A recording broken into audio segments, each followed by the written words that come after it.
ಹಾಗಾದ್ರೆ ಹೋಗ್ರ ಯಾರಾದ್ರೂ. ಟಚ್ ಮಾಡಿಲ್ಲ ಅಂತ ನೀವು.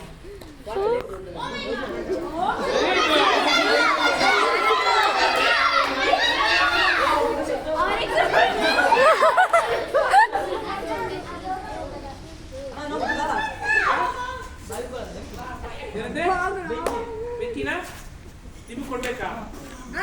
ಇವಾಗ ಎಲ್ಲೋ ಐತೆ ಧೈರ್ಯ. ಧೈರ್ಯ ಎಲ್ಲ ಟೈಮ್ ಇರ್ಬೇಕು.